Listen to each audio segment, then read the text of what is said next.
Hey, сайн байцгаана уу? За та нарт энэ өдрийн мэндийг хүргье. За та яг одоо мэдээж илүү орос өгийг хүлээн авч сонсож байна. Анх удаа сонсож байгаа бол та subscribe товчон дээр дараарай, хонхон дээр дараарай. Тэгэх юм бол одоо илүү орос өгийн орж байгаа видео болгон тань дээр тийм ээ notification нөгөө мэдээлэл таны утсан дээр ирнэ. За мэдээж байнгын сонсогч нартай баярлалаа. Хайртай шүү гэж хэлье. За өнөөдрийн сэдэв бол ерөнхийд нь хэлэхэд бол араар тавилт. За ингээд хэрэгтэй оръё. За хятадын нэгэн хөдөө нутагт цайны тариалан эрхэлж амьдардаг нэг эмэгтэй ер нь бол манай өнөөдөр ярих гол сэдэв баггүй юу. За уг эмэгтэй маань ер нь их даруухан, дүлгөөхөн зантай, мэдээж одоо нөхөртэй, хүүхэдтэй ингээд ийм эмэгтэй байсан байгаа. За тэгээд хамгийн харамсалтай нь энэ өнөөдөр ингээд гол дүрийн эмэгтэй хадам ээж нь ингээд нас орсон. Яг оршуулах одоо ёслолын ажиллагаанд болж их үеэр уг эмэгтэй маань ингээд нууц амрагтайгаа цайны тариалангийн талбайд бэлгийн харилцаанд орж байсан нь энэ одоо хөдөө нутгийн одоо бүх иргэдийн чихийг дэлдэлгсэн ийм хэрэг болсон юм аа. За дээрэс нь нэмж хэлэхэд бас энэ гол дүрийн эмэгтэй маань бас ор сураггүй алга болцсон. За ингээд хэрэг яг юу болсон бэ? Бүгдээрээ хэрэг рүүгээ орё. Энэхүү хэрэг нь Хятадын Личуан мужид гарсан. За бодит хэрэг бөгөөд харамсалтай нь бол одоо надад ийм энэ хэрэгтэй холбоотой яг ийм зураг ерөөсөө олдсонгүй.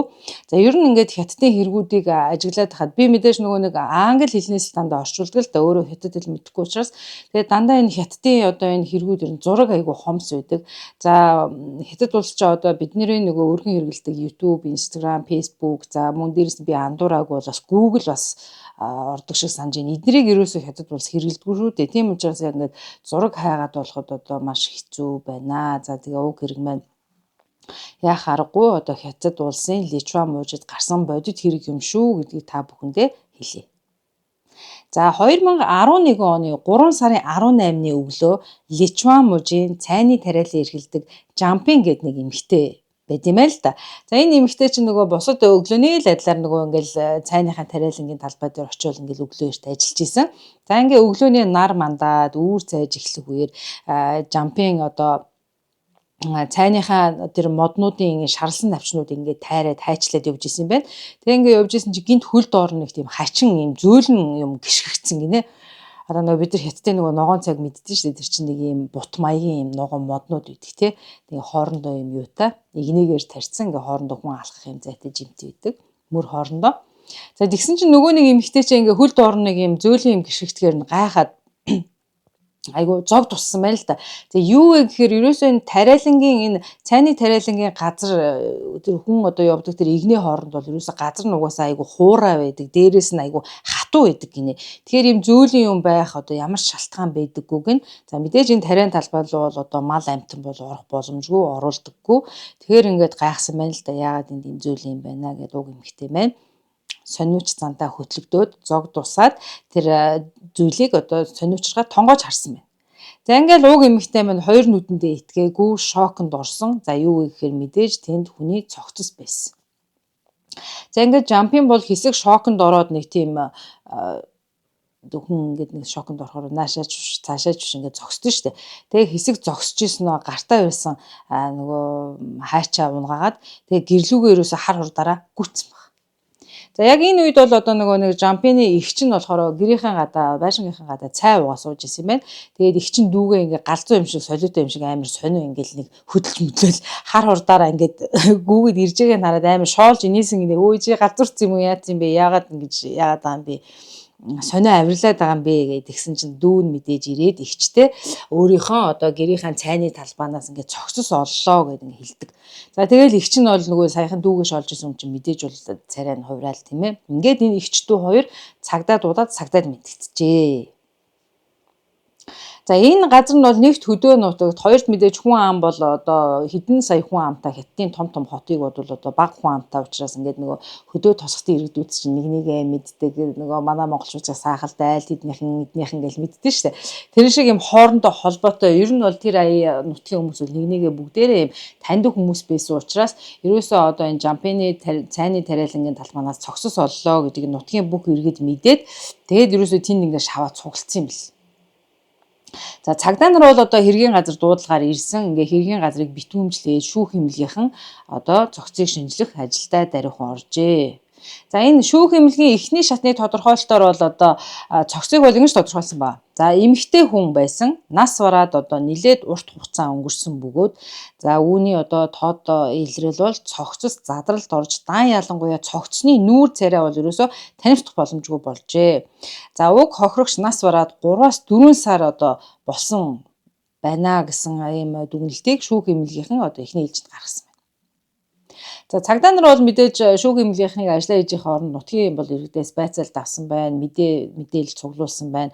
За ингээд уг энэ цай тариалдаг энэ бүс нутаг болохоор ерөөсөө тэр төв зам ер нь ийм одоо олон нийтийн зорчдог тэр замаас маш хол зайтай байдаг. Тэгээд ийм уул ийм өндөрлөгдөө газар байдаг учраас одоо машин тэрийг очиод байх боломжгүй. Одоо тэр замын хүмүүс ер нь тийм холигдохгүй, тийм нууцлаг, тийм бөглөө газар юм байна л да. Тийм учраас одоо энд цайны тариалангийн газар бол тэр болгонудаа гадны ч юм уу явуулын хүн ирээд байдаггүй. Тийм учраас уг хохирогч эмэгтэй бол одоо энэ цайны тариалангийн одоо нутгийн эмэгтэй за одоо биш юмаа гэхэд за бүр магадгүй хамгийн ойролцоо бүс нутгаас ирсэн хүн байж болох юмаа гэж цагдаа нар үзсэн. Нутгийн иргэд бол ингээл цогц олцсон газар бүгд ингээл цуглараад ингээл цогцыг ингээл хараал инээтрээ гэлдэгжсэн. Нөгөө нэг жампинг гэдэг нөгөө анх цогцыг болсон эмэгтэй шүү дээ. Энэ эмэгтэй мэн нөгөө эхэндээ ч бол яхаа нөгөө цогцыг олоод балмагдаар шоконд орсон. За ингээд цагдаа энэ төр ирсний дараа бол цогцыг нэг сайн тогтож жампин харсан байгаа. За ингээд жампин цогцыг харангуутлаа хүүе эн чин нэрэ манай одоо нутгийн тийм ээ нөгөө сургуу алга болсон эмэгтэй хувцс та энэ цогцны одоо өмсөн хувцас айгүй адилхан байна гэж хэлсэн байгаа байхгүй. За энэ сургуу алга болсон эмэгтэй бол мэдээж манай өнөөдрийн ярьж байгаа сэдвийн гол дүрийн эмэгтэй байгаа. За энэ эмэгтэйг бол Өв Шанзуу гэдэг эмэгтэй 33 настай эмэгтэй байсан байна. За Өв Шанзуу бол 4 сарын өмнө Орос сургуу яг гэртээ байж байгаа л гэрээсээ алга болсон. За энд ингээд нэгэн ийм хачиргалтай давхцал байсан нь сургуу алга болсон Өв Шанзуу гэх эмэгтэй бол одоо яг тэр хадам ээжийнхаа оршуулах ёслолын ажлын үеэр л одоо алга болсон төлөө бүх энэ хэргийн зангилаа одоо утга байдаг. За ингээд бол одоо энэ нутгийн иргэд тийм ээ энэ цогц бол одоо манай нутгаас алга болсон Өв Шанзуу гэх эмэгтэй хувцастай адилхан байна. Тэр бол яг ийм хувцас өмсөж явдаг байсан гэдгийг бол хэлсэн баталсан. За ингээд цагдаа нар бол энэ Өв Шанзуугийн хэрэг рүү шууд орсон байна. За задлангийн эмчнэр бол энэ уг одоо хохирогч эмэгтэй бол нас бараад 3-аас 4 сар болсон гэдгсэн. За мөн одоо энэ нутгаас Орос сургуу алга болсон Өв Шанзуу гэдэг эмэгтэй ч гэсэн одоо 4 сарын өмнө алга болсон. За энэ хугацаа хоорондоо ойролцоо байгаа нь бас их цагдаа нарын анхаарлыг татсан байна. За цагдаа нар Өв Шанзуугийн нөхөр болох Тан гэдэг нэг эрэгтэй хүн байсан. За ингээд мэдээж Танг одоо дуудаж цогцсны байр байдлыг харуулсан байна. За Там бол одоо ирээд тэр цогцыг хараад мэдээж бол одоо айгүй их гайхаад шоконд ороод балмагдаад тэгээ дээрээс нь хүн чинь нөгөө эхнэрийнхээ хувцсыг таниа штэ. За ингээд бүр Тан дээрээс нэмж хэлсэн байгаа байхгүй юу. Энэ ерөөсөө манай эхнэрийн хувцс мөн байна. За бүр эхнэрийнхээ хувцсанд бүр мөн байсан. Дээрээс нь одоо эхнэр нөгөө алга болох үедээ өмсөжсэн хамгийн сүүлд одоо өмсөжсэн хувцс нь мөн байна гэж баталдаг. За ингээд бол мэдээж шүүх эмнэлгийнхэн цогцыг албан ёсоор тийм ээ одоо баталгаажуулахын тулд цогцсны ДНХ-г одоо Өв Шанзуу гэх одоо эмэгтэй тэр Өв Шанзуу Тан гэх хоёр хүний одоо дундаас гарсан тэр хүүхдүүдээс нь бас ДНХ-гийн шинжилгээ аваад тэгээ энэ уг цогцсны ДНХ-тэй харьцуулж үзсэн байна. За ингээд бол шинжилгээний хариу бол энэ цогцос бол одоо энэ нутгаас 4 сарын өмнө сургуу алга болсон Өв Шанзуу гэх эмэгтэй мөн байна гэж тогтоожээ. За ингээд нөхөр нь бол хөөрхөн амт айгүй хэцүү байдалд орж байгаа юм л да. Энд чинь эхнэр нь ингээд сургуу болоо 4 сар болсон байсан. За тэгээд дээрээс нь бол нөхөр нь бол юу ч мэдээгүй эхнэрийнхээ араар тавьдаг инээ тэрийг бол мэдээгүй. Тэгээд маш их шоконд ороод зочирдоод явж одоо өөрийнхөө хайрлаж явсан эхнэр нь маш юм ойлгомжгүй байдалтай ингээд одоо цогц нь олдчиход бол нөхөр нь бол хүнд байдалд орсон. За яагаад вэ гэхээр энэ Тан гэдэг энэ залуу бол одоо эхнэр тэр Өв Шанзуутайгаа маш ив найртай амьдардаг байсан байна. Энэ хоёрын дунд ер нь хэрүүл маргаан байдаггүй байсан. Дээрээс нь энэ хоёр хос маань ер нь нутгийнхантайгаа их сайхан ив түнжинтэй. Ер нь бол энэ нутгаас энэ хоёрын одоо айл айлантай тийм ээ энэ Тангийн гэр бүлтэй ер нь өс мөс санаад эхнэрийн нэр наалчи барьчиж гэдэг юм уу эднийг ямар нэгэн байдлаар хорлцъя гэсэн хүмүүс бол огт байдаггүйсэн гэж байна. Тэгээ дээрэс нь бол энэ хохирогч эмэгтэй Өвөр Шанзуу бол одоо маш сайн ээж байсан. Ер нь бол одоо сайн хань ижилж байсан гэж хэлэхэд болно. Тэгээд ер нь их даруухан, мөрөөрөө гэрийн ажлаа амжуулна, нөр хүүхдүүдээ асран, дээрэс нь одоо нөгөө цайны тариалангийнхаа ажлаа амжуулаад ингээд гүйж явдаг юм нэг энгийн л эмэгтэй байсан байгаа байхгүй юу? За ингээд эхнэр нь бол гинтийн байдлаар алга болцсон. За дээрээс нь ингээд олд голдохдоо бүр ингээд учир битүүлэг байдлаар насварсан байдалтай олцсон нь бол танд маш их хүн дээр тусаа тан одоо тэр тан гих одоо нөхөр нь тийм ээ аюух гашуудаад ингээд уйлаад одоо цочирдоод аюух хэцүү байдалтай байгаад байсан байна л да. За ингээд мэдээж бол цагдаа нар болон тосхны бусад иргэд бол одоо танг одоо сэтгэл санаагаар дэмжиж ингээд халуун дулаан одоо хандсны үдэн дээр одоо тан ингээд тайвширсан байна. За ингээд мэдээж энэ танг их одоо эрийг тайвширсны дараагаар бол одоо мөрдөгчд түүнээс бол одоо байцаалт авсан мэдүүлэг авсан байна л да. За яг юу болсон гэхээр 2011 оны 10 сарын 31-нд тан гэдэг байгаа энэ хүний одоо ээж нь хөрх юмтай олон жилийн хүнд өвчнөөр өвдсөн байж байгаад энэ өвчнөө даахгүй тэр 10 сарын 31-нд ээж нь нас барсан байна. За ингээд энэ нутгийн одоо оршуулах ёслолын заншлаар бол одоо ахмад настай хүн бол одоо нас барсан тохиолдол бол оршуулгын ёслыг одоо маш сайтар бэлтгэж ёс уламжлалаа дагаж хийдэг гинэ. За ингээд бол энэ тангийн одоо ээжийнхэн оршуулганд төрөл төрөсгөсд нь ирсэн байна. Ах дүүн тийм ээ. Тэгээ нутгийн бүх иргэд нийлсэн ингээ 200 гаруй хүн оролцсон оршуулгын ажил зохион байгуулсан байгаа тухайн үед. За ингээд оршуулгын эхний өдөр бол одоо тан буюу түүний эхнэр Өвөр Шанзуу нар тийм ээ амсгийг цаг завгүй ирсэн бүх зочдыг угтаж аваад одоо нөгөө ёс уламжлалын дагуу ингээд цайлж дайлал өдөржин ерөөсө завгүйсэн байгаа хгүй энэ хоёр. За ингээд мэдээж бол орой болсон. За орой болоход бол ирсэн зочид нэг нэгээрээ буцаад цаг хэдийн шүн дунд болсон байгаа. Нөгөө хоёр ч нөгөө хүн амттай явуулж инээтрээ гэсээр шүн дунд болсон. За ингээд тан Өвөр Шанзуу хоёр бол айгүй их ядраад за тэгээд одоо ядарлаа гэж яах вэ тийм ээ оршуулгын одоо ажил болж байгаа чинь. За ингээд энэ хоёр бол одоо нэгэн шүн дунд болтон байсан учраас нөр ганцхан цаг нүдний хор гаргасан байгаа байхгүй юу. За ингээд нүдний хор гаргаад мань хоёр бол буцаад юу байсан боссон. За ингээд энэ нутгийн оршуулах ёслолын уламжлалын дагуу бол ингэдэм байна. За ингээд талигаачийг одоо нөгөө авсанд нь ингээ байрлуулчихсан шүү дээ тий. Ингээ авсанд нь байрлуулснаас хойш одоо уг талигаачийн үр хүүхдүүд нь юм уу ачцээ нар нь одоо дандаа тэр одоо авсныхын дэргэд одоо ингээд байнгын одоо сэрүүн одоо тэр авсыг одоо газарт аваачиж оршуулж одоо болох хүртэл нь авсны дэргэд одоо заавал ах дүүсээс нь хин нэг нь байж ах хэрэгтэй байд юм байна. За заавал нэг хүн гэхгүй ер нь олуулаа байж болдог. Ерөөсөө одоо тэр авсыг ингэж ганцаар ингэж орхидоггүй уламжлалтай байсан гинэ. За тийм учраас одоо ингээд нөгөө нэг таан болон тангийн ах дүү мах дүү ингээд бас хүүхдүүд ингээл олон хүмүүс ачцэн нар нь ирдсэн тийм ээ. Ингээл нөгөө нэг энэ ёс уламжлалын дагуу нойргүй онцгойсон байсан байгаа байхгүй юу. За ингээд маргааш нь буюу 11 сарын 1 болсон. За үүрийн 4 цагт Өвөр Шанзуу бол галтгоондоо чимээгүй хүн ороод одоо энэ оршуулах ёслолд болсон оролцож байгаа тийм ээ нойргүй онсон энэ хүмүүст чинь хоолунд бэлтгэж эхэлсэн байна. За энэ хооронд бол мэдээж одоо түүний нөхөр тан тийм ээ хүүхдүүд болон ах дүү нартайгаа ээжийнхэн талаар одоо дурсаад ингээ гунигтай сууж исэн байна.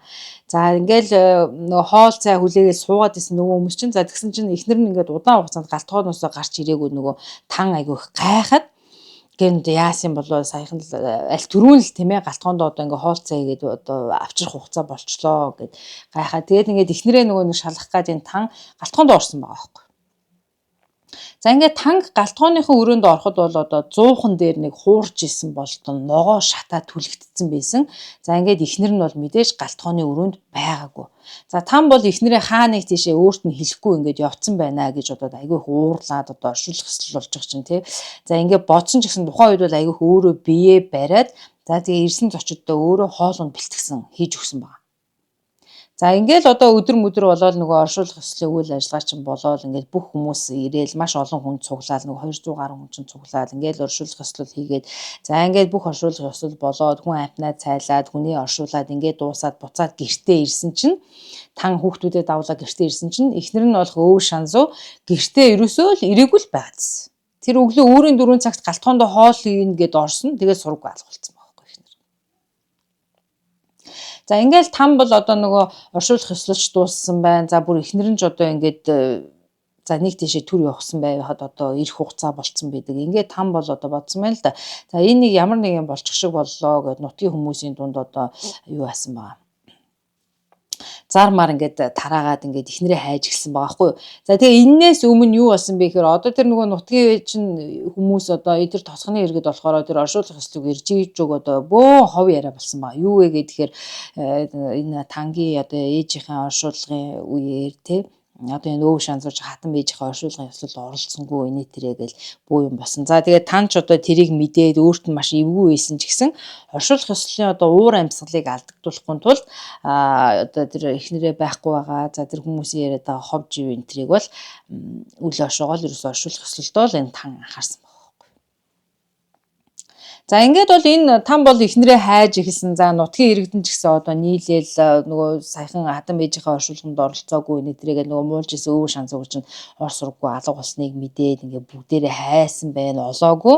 За мэдээж бол тан эхнэрийнхээ гар утас руу залгахад утсан салгаатай байсан. За ингээд хамгийн одоо эцсийн арга буюу цагдаад мэдгдсэн баг.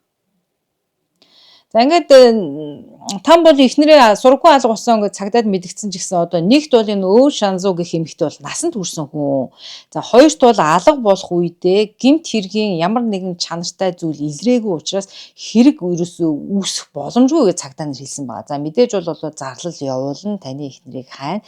Гэтэ энэ эмэгтэйг бол одоо ямар нэгэн байдлаар хэрэг үүсэх боломжгүй гэдэг ингээд одоо хайлтын байдалтай л байгаад исэн. Одоо нэг missing person гэдэг нь шүү дээ тий ингээд зураг ягаал одоо тэр ойр хавийн газруудаар мэдээ тараасан. За ингээд бол мэдээж өвөг шанзуугийн одоо бараа сураг гараагүй ингээд хэрэг айжмаар одоо энэ сургуу алга болсон 4 сарын хугацаанд мүдгэрч эхэлсэн байгаа байхгүй.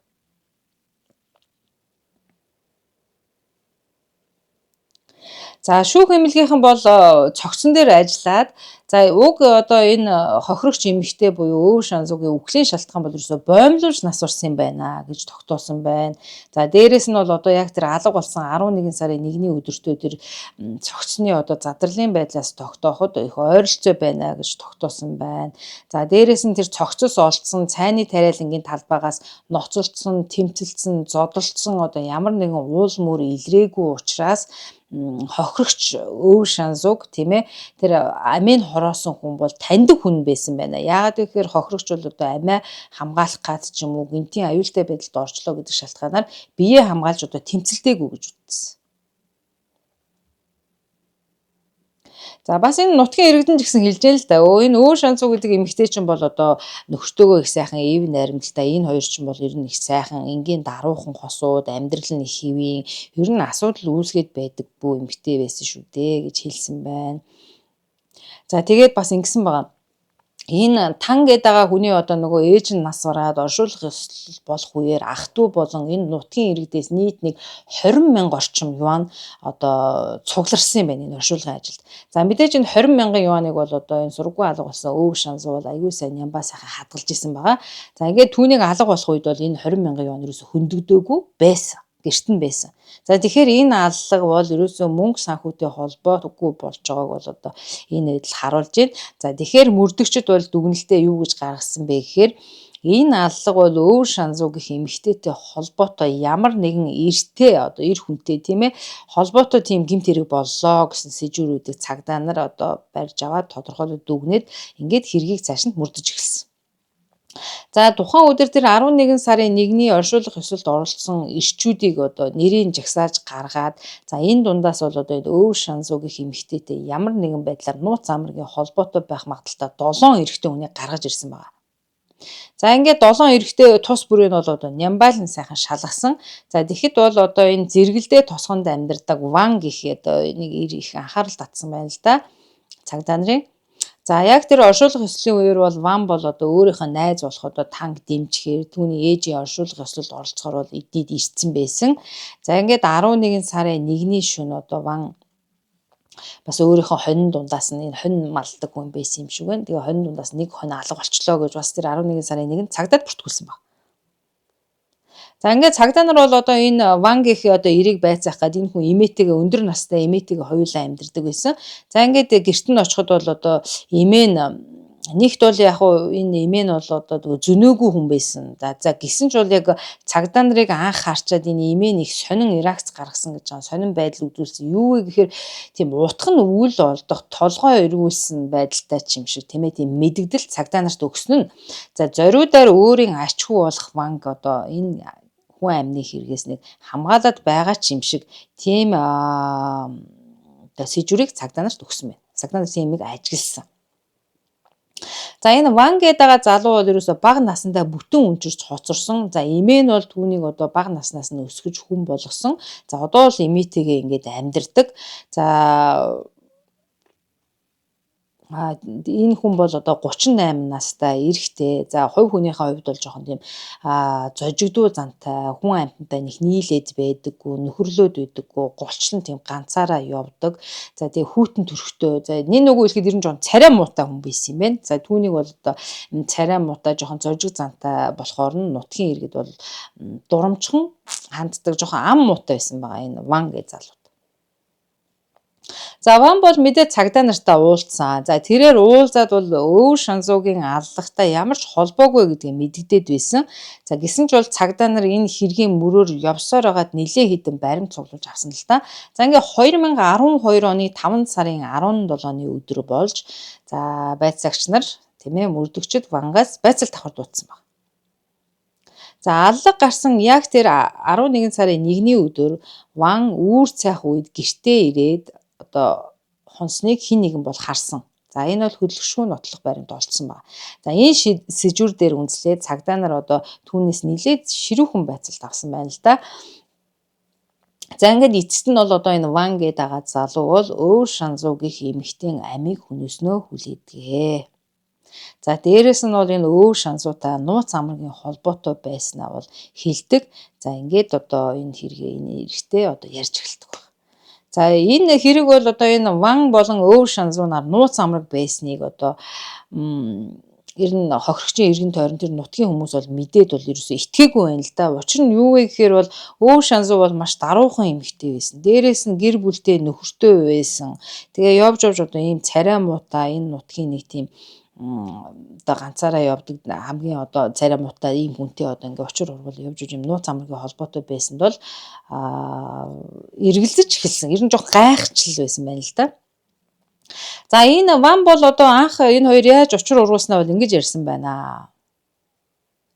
За энэ тан болон одоо хохирогч эмэгтэй Өвөр Шанзуу хоёр чи эхнэр нөхөр хоёр штэ. За энэ хоёр маань бол нэлээд том цайны тариалангийн талбайтай юм байна л да. За ингээ яг ингээ жил бүрийн ургац хураах үеэр одоо тан буюу нөхөр нь гэрээсээ өөр газар ажиллах шаардлагатай болоод ингээ явцдаг байсан баг. Ер нь бол нэлээд хэдэн жил дараалд ингээ явсан. За ингээ нөхөр тангаа бол эзэнгүй үед бол одоо эхнэр Өвөр Шанзуун тийм ээ хүүхдүүдээ асрах, гэр орны ажил, за тэгээ цайны одоо ургац хураалт гэдэг ингээ бүх ажил одоо ганцхан эмэгтэй хүний нуруунд дээр байдаг байсан учраас энэ Өвөр Шанзуу айгүй их ядардаг байсан байгаа байхгүй. Зарим газар тариалан гэдэг бол маш хүнд ажил шүү дээ тий. За дан явлангуяа өөрийн гараар одоо улаан гараараа гардаж хийнэ гэдэг бол энэ бол маш хэцүү ажиллаа. За бол мэдээж одоо бүрэн техникийн хүчээр бол хийвэл бол бодо боломжтой л доо. За тэгээ энэ үед бол одоо энэ Өвөр Шанзуу айгүйх ядраал ингээд амар хэцүү байх үед нь одоо энэ Ванг одоо туслахаар гойдог байсан юм байна л да. Яагаад гэхээр одоо энэ Ван гэдэг чинь нөгөө нөхрийн таньдаг, Өвөр Шанзуугч таньдаг байсан учраас Ван ирээд одоо нөхрийг нь эзгүй үед Өвөр Шанзууд ирж тусалдаг байсан бөгөөд энэ хоёр одоо хид удаа ингээд одоо цай хураах одоо үеэр ингээд уулзаж нэгнтэйгээ ингээд учирч жагаад тэгээ хоорондоо ингээд жоохон татагдсан нэгэндээ татагдсан байгаа байхгүй юу. За эцэст нь бол Ван Өвөр Шанзуу хоёр бол нууцаар уулзаж учирдаг одоо ер нь бол нууц амраг болцсон баг. За тэр хоёр бол мэдээж бол олонний нүдэнд хүн ам цөгтөө тосхны иргэдийн дунд бол уулзах бол ямар ч учиргүй боломж байгаагүй учраас цайны тариалангийн одоо талбай руу яваад яг тэр талбайн гол хэсэгт бол хүн бараг очтгүй учраас тэнд очиж одоо уулзаж учирч нөгөө ажлаа хийдэг гэжээ. За ер нь энэ хоёр хүнний дунд бол ер нь Өвөр Шанзуу болоо гэрэлцэн нөхөртөө байсан дэр хин хинтэн чинь хамаагүй байсан, падгүй байсан. За энэ хоёр бол одоо ерөөсөө ингээл нэг нэгэндээ татагтаад энэ харилцаагаа үргэлжлүүлсээр байсан байгаа. За энэ хоёрыг бол хинч мдээгүй, хинч гатарлаагүй гэж байгаа. За тэгээд одоо яг яагаад энэ нөгөө нууц амраг ирнэ тийм ээ нөгөө амраг бүсгүйгээ алдсан бэ гэдэг рүү л одоо хэдүүлээ орж ийн л да.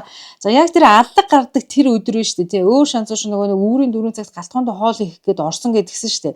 Тэгсэн чинь нөгөө Ван хүрээд ирсэн байгаа байхгүй юу. Тэгэхэд энэ хоёр чинь яг нөгөө олон хүний дэргэд шууд энэ дэргэд болохгүй шүү дээ. Тэгэнгүүт л Өвөр Шанзуу зүгээр нэг юу яагаад шалтгаглаад Ванг чи надад нэг гаднаас нэг ус оруулаад ирээч төхүү гэд хэлсэн юм байна.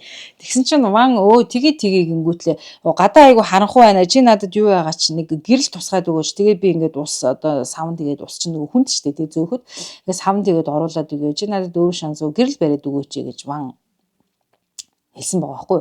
За ингээд мэдээж тэр хоёр нөгөө хамтлах гадаал үг солилцоход байх л нөгөө шалтгаалштай энэ чинь.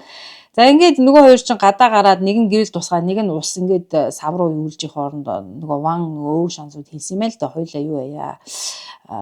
За ер нь бол бэлгийн харилцаанд орох санал тавьсан байгаа. Нөгөө тариан талбаараар явъя яг одоо нөгөө юу ячаад ирье гэж хэлсэн байгаа байхгүй. За мэдээж бол өвөр шанзуу энэ байдлыг бүр айгүй цочмог хүлээж авсан гэж байгаа. За юу яриад байгаа юм бэ? Эн чинь бол одоо оршуулгын ёслуулж байна. Би одоо өвөг дээдсийн үл хүндэтгсэн ийм зүйл хийж чадахгүй гэдэг ингээд өвөр шанзуул эрс татгалцсан. Гэр нь яаж ч бодсон нөгөө хүмүүсийн хэлдгээрээс тэ жинхэнэ нөгөө нэг dirty mind гэдэг шиг тий энэ залууч яг ямар үед юу хийсэд байгаа нь айгүй сонирн байгаа байхгүй юу. Мэдээж бол өвөг шанзуу татгалцах нь тодорхой. За ингэнгүүт өвөг шанзууг татгалцсангууд л одоо энэ Ван гэдэг байгаа залууч айгүй урам нь хуурангуутлаа ер нь л бол зогсохгүй л байгаад байсан байна л да. Тэгээл одоо өвөг шанзууг ятгаал инээтрээ гэл ингээл яваад тэнгүүтлээ энэ хоёр ч нэг усаа удлаа галтгооныхоо өрөөнд ороод өвөг шанзуу хоолоо игээл за Ван бол хажууд нь зогсоол нөгөөхөө чи ятгаал байсан ба. За ингээд байнга ингээ яршиг болоод ятгаад салахгүй болохоор нөгөө амаргийнхаа ингэ ууггүй ятгалыг одоо аргагүй ихэнд өвөг шанзууд дурамчхан зөвшөөрөөд тэр хоёрд нууцаар галтгооныхоо өрөөнөөс сэмхэн гараад тэгээд үүрийн нөгөө үнгэн бүрий гэдэг лөө үнгэн харанхуй бүрий гэдэг лөө нөгөө яг нэг үүр цайх нэг мөч үйд шүү дээ. Яг тэр үеэр одоо тэр цайны тариалангийн талбаар энэ хоёр явсан баг. За ингээд тариалангийн талбайг очоод нөгөө хоёр чинь голд нь очоод ингээ бэжсэн чи өвөг шанзуу за энэ Ван бол одоо нөгөө хөл рүү нүшглөө түлхэж унгаачаад тэгээд цухтаацсан байгаа байхгүй гэрлүүгээ. За ингээд хайрцтай ч юм уу одоо нууц амрагдаа ч юм уу гинэт цохиулсан одоо нөгөө Ван чинь уур нь хүрээд цочирдоод өвөг шанзуугийн хойноос одоо хөөж гүйцэж барьж аваад тэгээд буцаад одоо өвөг шанзууг цайны тариалангийн одоо гол хэсэгт аваачсан байна. За ингээд нөгөө хоёр чинь нөгөө ажлаа хийх гээл ингээд ноцолдчихсэн чи өвөг шанзуу бол ерөөсөө зөвшөөрөхгүй татгалцаал ингээд ноцолдоод байсан юм байна л да. За тэгсэн чинь нөгөө нэг Вангийн гинт уур нь хүрээд одоо яасан чинь гинт амир тесрэнгүүтлээ өвөг шанзууг багалзуурцсан гэж байгаа байхгүй. За мэдээж бол эхэндээ бол Ван бол одоо хайртай хүүхний мэдээж алчи гэж бодоогүй зүгээр л өвөг шанзууг одоо багхан жоохон сургаад өгье гэж би бол тухайн үед бодсоо. За тэгсэн чинь ингээд уурандаа болоод ингээд хит их хүчтэй багалзуурсаас болоод нэг ухаан ороод харсан чинь өвөг шанзуу хэдийн амьсгал хураацсан байсан гэж энэ Вангийн хүн хэрэг явдлыг цагдаад мэдгэж байгаа. Ингэж ярьсан. Хэрэгээ илчлэхтэй. За тэгээд бол мэдээж одоо нөгөө амар бүсгүй нас уртсан за ингээд хүн амны хэрэг илчлэгдэхээс айсан Ван бол одоо нөгөө хайртай хүүхнийхээ цогцыг тэр нутгийн одоо цайны тариалангийн талбай хамгийн захад байрладаг тийм аслагдсан цайны тариалангийн талбайд аваачаад булсан байгаа. За ингээд энэ аслагдсан цайны тариалангийн талбай бол одоо энэ цогцыг болсон жампинг гэдэг одоо эмэгтэй цайны тариалан талбай байжээ. За энэ Ван бол одоо бүх цогц мөгцийг булаад бүх юмаа дуусгачаад маш хурдан хугацаанд хийсэн гэж байгаа энэ явдлаа. Тэгээ үүрээр гэртээ ирээд юу ч болоогүй юм шиг унтаад өгсөн. За түүнийг яг үүрээр гэртээ орж ирэхийг бол нэг нутгийн иргэн харцсан одоо энэ хэргийг илрүүлэх бүх одоо юу нотлого баримтуулсан байна. За ингээд өдөр хоног өнгөрөх тусам Ван бол мэдээж хайсан л да яана хин нэг одоо цогцыг олжгүй дээ цайны тариалангийн талбаас олжгүй дээ гэл ингээд аягүй хайгаад байсан. За тэгсэн чинь ингээд яагаад чинь одоо тэр тухайн үед одоо тэр тосгоных нөгөө нэг цагаан сарын шинэ жилийн одоо сар шинийн одоо баяртай бэлтгэх ажилдаа ороод за тэгээ нөгөө чимэглэл мэмэглэл гэсээр бүх тосгоны одоо тэр нутгийн иргэд завгүй болсон юм байна. За дээрэс нь бол цайны тариалангийн талбайд одоо хүмүүс барагтаа очихоо болсон. За яагаад вэ гэхээр ерөөсөө ургац хураалтын үе биш байсан учраас хүмүүс тэр бүр одоо тариан талбайд ажиллахгүй байсан гинэ. За тэгээ хаврыг угтах цагаан сарын баяр бол одоо энэ өвөг шанзуу гэдэг эмэгтэй цогц одоо олдохгүй байх удаан олдохгүй байх одоо халахвч болчихжээ. Ингээд цагаан сарын баяр дуусаад буцаад одоо хүмүүс хэвийн амьдралдаа орж эхлэх үед одоо энэ хэрэг илэрсэн. За ингээд бүх хэрэг ил тод болох үед бол одоо там болон түүний хүүхдүүд нь тийм ээ ээжигээ ийм байдалтай нас орсон. Дээрээс нь одоо ар мараар нь тавиал тэгэл нутгийнхаа ингээл таньдаг хүмүүнтэй явуулдаггүй эн чинь яг юу гэдэг лээ нөгөө хүнийг ойлгоё гэвэл яг тэр хүний оронд өөрийгөө тавиад үзгээд гэдэг шүү дээ. Тэгэхээр чи энэ амар л байна л да. Бүр шок те бүр нэг сэтгэлийн амар юмд орж ин л да. За ингээд бол өөрийнхөө эхнэрээ одоо энэ Тан гэдэг хүн чинь одоо бодож л да өөрийнхөө талигач эхнэрээ нутгийнхаа одоо таньдаг Ван гэдэг энэ залуутай явуулдаад за тэгээд тэрний гарт ингээд алуусныг сонсоод бол одоо энэ Тангийн ертөнцөд сүрчлээ байгаа байхгүй юу. За ингээд сэтгэл санаа нь маш их эмзэглсэн байдалтай болсон байна. За хайртай эхнэр нь явж тийм ээ. Нуурхаа хараар тавьсныг ч бас олж мэдсэн. Дээрээс нь хамгийн муухай нь өөрөө Тан ингэж хэлсэн байгаа. Энэ бүх сэтгэл цочирдуулам хүнд явдлын араас энэ дундаас миний сэтгэлийг хамгийн их эмзэглүүлсэн явдал бол миний хайртай байсан эхнэр тийм ээ хүүхдүүдийн ээж нь одоо миний ээжийн оршуулах ёслолын үеэр одоо нууц амрагтайгаа секст гэд тийм ээ тэр тариан талбай руу явж исэн бол миний сэтгэлийг хамгийн их эмзэглүүлж байна арайчтэй гэсэн утгатай зүйлийг энэ Тан ярьсан байна. За ингээд энэ хэрэг гарснаас хойш нөгөө нэг нутгийн иргэд чинь бөө ховж болоод одоо энэ чинь нөгөө нэг хачирлал давс нэмэл хүн болгоод үйл явдлыг ингээл нэмэл байнга ярьдаг бүүн амд амцсан яриа болсон. За энэ нь бол одоо танд маш их хэцүү байдаг гэсэн. Иргэн тойрныхон хүмүүс нь одоо нас барсан эхнэрийг нь одоо яаж одоо ээжийнхэн оршуулгын үеэр араар нь тавьж исэн байна маа. Нууц амрагтай энэ тэр амар хүүхэн ингээл айгүйх ярьж исэн байгаа. За тэгэл Тангийн царайг харах болгонд л одоо хүмүүс нөгөө ховж вэ ярьж идэг. За энэ ч бол одоо танд байд суух газаргүй болгож исэн гэж байна. За нөгөө хэргийн эзэн Ван юу болсон бэ гэхээр алуурчин тийм ээ Ван гэдэг байгаа ч одоо алуурчин шүү дээ. За 2012 оны сүүлээр энэ Ван гэдэг байгаа одоо алуурчин залууд Өө Шанзу гэх эмэгтэй амийг хүнөөсөн хэрэгээр ерөөсөө шүүхээс цаац ял өгсөн байна. За ерөөсөө шууд цаац. За Ван бол одоо ер нь бол цаазын ял ах үедээ тэр шүүх хурлын үеэр бол өөрөө ингэж дурсан байна л да. За би бол өмнөдөө бол амраг хүүхний алыг гэж үнэхээр бодоогүй. Уур хилэнгээсээ болоод одоо ийм болчингүй үйлийг хийснээ би бол ойлгож байна. За дээрэс нь бол одоо байшиндаа ганцаархнаа үлдсэн тийм ээ одоо намайг өсгөж хүн болгож өсгсөн өндөр настай эмээдээ би бас их санаа зовж байна. Учир нь одоо би ч яг ингээд ялаа аваад цаазын ял аваад ингээд яваад өгнө. Тэгэл одоо эмээг минь надаас өөр халамжлах хүн байхгүй. Дээрээс нь одоо өндөр настай хүн учраас гэж ингэж энэ Ван гэдэг хүн хэлсэн баг. За мөн одоо энэ Тангийн нэгэн хөрш эмэгтэй бол ярьсан байна л да. За хохирогч Өө Шанзу гэдэг одоо Өө Шанзу чинь тийм ээ хичнээн нөхрийнхөө араар тавьсан ч гэсэн хичнээн одоо тэр тариалангийн талбай дээр нутгийнхаа нэг өөр залуутай явуулдаг байсан ч гэлээ тэр бол бас арайч хадам ээжийнхээ одоо оршуулах ёслолын үеэр нөгөө хүнтэй ингээд нөгөө инээ тэрий болоход нууц амрагтайгаа тэгээд явж явах эмэгтэй ерөөсөө бишээ. Бас арайч тийм цагаандаа гарсан суртахуунгүй хүн бишээ. За магадгүй одоо тэр өдөр Өө Шанзу нууц амраг Ванда тийм ээ хоёул ерөөсөө болио ингээд дуусгая гэд салъя гэд ингээд хэлсэн юм биш үү дээ. За тэг ингээд хаягдсандаа багтарсан Ван бол Өө Шанзугийн амийг бол хүнөөсөн ч юм билүү яаж мэдлээ. Яг тэр хэрэг явдал болох үед бол зөвхөн одоо хохирогч болон алуурчин хоёр хоёулахнаа байсан учраас хэргийг юу болсныг бид мэдэхгүй шүү дээ гэж бас хөрш эмэгтэй нь хэлсэн байна. За ингээд өнөөдөр бас нэг ийм хэрэг яриад дууслаа. Өнөөдрийн маань хэрэг үгээр дуусж байна. Хүлээн авсан та бүхэнд баярлалаа. За ингээд дараагийн дугаараар уулзтлаа. Баяр та.